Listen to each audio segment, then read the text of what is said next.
Hi everyone, this video is about doubles. We're going into July and we have the doubles box league and ladders going on down at the tennis club for the month of July. So, point number one, when you turn up with your partner, again, make sure you do a little bit of a warm up, okay? As soon as you're getting into that little bit more of a competitive element than just your social game of tennis, just warm the body up because you will assert yourself that little bit more if you're running for a short ball or recovering from a lob, etc. Just warm the body up. Point number one. Point number two, as always, when you're playing a competitive match, you're trying in the warm-up, not only to warm up, but to gauge some points regarding your opponents. Now this is obviously, now that it's doubles, it's as a pair. So both you and your partner are trying to get some feelers in relation to the partnerships that you are playing against, and you're looking for some weaknesses. Again, same as singles,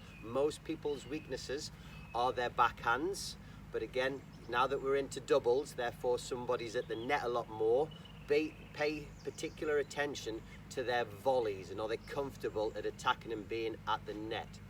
So, you know, in the warm-up, you're still trying to look for some weaknesses within your opponents. Just quickly going to go over who plays on the deuce side of the court, the right side of the court, and who plays on the advantage side of the court, the left side of the court. There's no set situations there. Remember, the people that play on the deuce side of the court, they have to return and defend only one break point, 40-15. The person that defends and returns the ball on the advantage side of the court, they have the other three, 40 love, 40-30 and advantage. So bear that in mind, who's more comfortable with the pressure shots to begin with, okay? And then another good one to think about is who's comfortable with the inside out shots. So if you're right-handed and you play on the deuce side, you've got that return of serve off your backhand, back across the court, okay? If you play on the advantage side, this person's got the inside out forehand back across the court, okay? Now if you're on the deuce side, that inside out backhand back across the court is one of the hardest returns.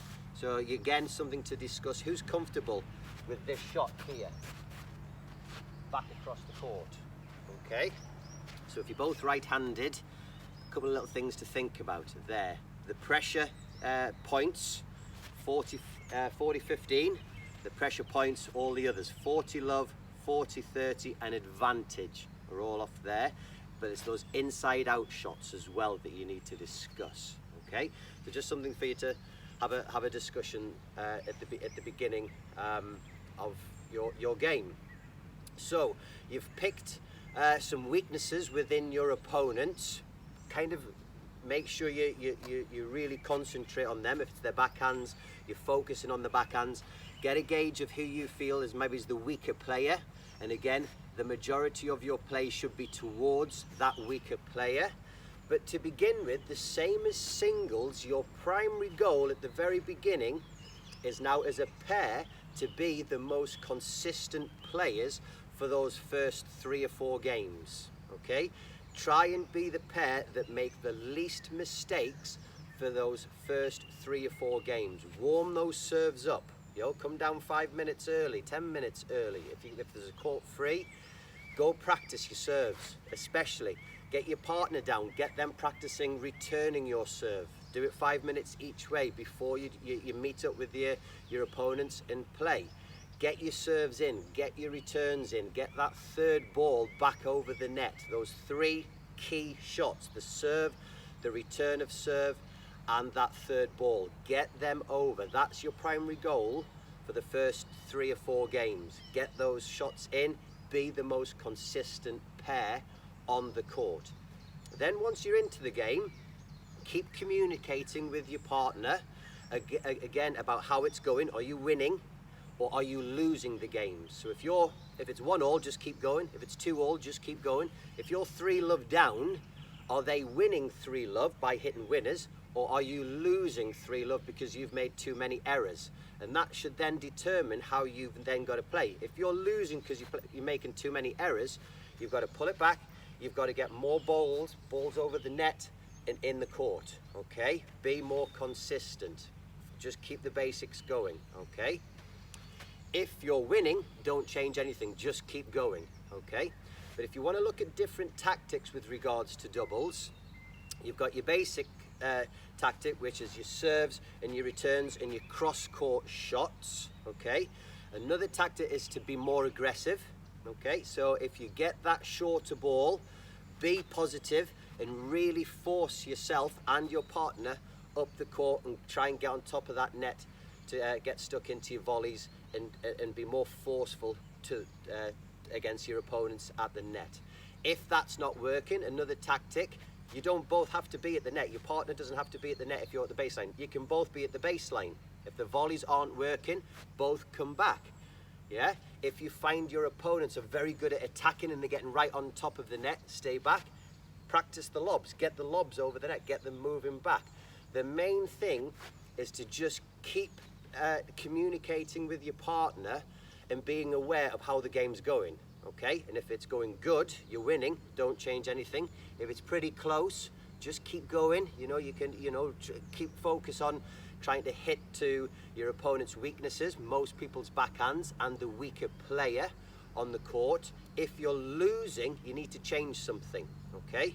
You need to change your tactic, because whatever tactic you're using isn't working. If you're not being consistent enough, you need to make more shots. If they're really attacking you, you need to change. Both of you come to the baseline, put more lobs up, moon ball, slow it down, just do something differently, okay? Because I'm able to show you this video with a court, not my back garden, just be aware of the play. So I'll demonstrate it as if I'm just playing here. If you are dealing with a shot and you're in the baseline area, that's called your rally balls, okay? You're not trying to hit full-blown winners if you're dealing with the ball back here. You're trying to be consistent, you're trying to keep a lot of height over the net, a good margin of error, and you're trying to keep the ball cross-court and deep. Remember, a cross-court shot, you are hitting over the lowest part of the net to the greatest distance of a court. And especially in doubles, that's your main percentage play, a cross-court shot. And they're called rally balls. You're just being kind of like 70%, just consistent across the court. If the ball requires you to move up into no man's land, that is your trigger point to accelerate and to attack the ball, okay? And you're looking at real good momentum through the shot to try and get into the net. Don't forget, if you get that short ball and it requires you to go into that transition area, that no man's land area, you should be hitting that ball with momentum of you going forwards in order to get inside the service line, into the service box areas, and to have got ready before your opponent hits that next ball at you. You're transitioning through the shot, going on in to then get ready for that volley position at the net, okay? So do bear that in mind. But the main thing in doubles is just keep communicating with your partner, yeah? There's nothing worse than playing with somebody that doesn't talk, okay? But you've obviously all entered the box leagues and the ladders with a pal, so that's great. So hopefully you will be communicating, but lots of encouragement to you and your partner, and just communicate about how the actual match is going, yeah? And if it's going good, carry on going, keep concentrating. If it's not going good, change something, okay? In relation to where you start and where you serve, again, if you're playing singles, you're much more kind of in the middle. If you're playing doubles, just a little bit further out wide. Don't go too wide and don't be too close to the middle. Somewhere in the middle area, okay? So just bear that in mind. If you're the net player, be active, be looking, you know, don't be that person standing in the corner of the box. Get in the middle of your box and really look at trying to poach shots and intercept and get stuck in at the net. Remember the net player wants to be following the line of the ball, so as your partner hits the ball, if it's going to the baseline player, you turn and you're facing them ready. If that person hits the ball back to your partner at the baseline, your attention turns to the opposite net player, because that's the person that could attack the ball and hit the ball at you. And you're just kind of going from the net player to the baseline player, to the net player to the baseline player. And if you see one of them struggling, if it looks as if they might hit a weaker ball back, you're ready. You're ready to pounce on it. But as long as you're just energized and ready for it, then you're doing your job, okay? Stand in the middle of that box and get ready. Just don't be the person standing too near the tram lines and not being active, okay? So get stuck into your doubles. Should be lots of fun, and I can't wait to see who's going to win. Good luck.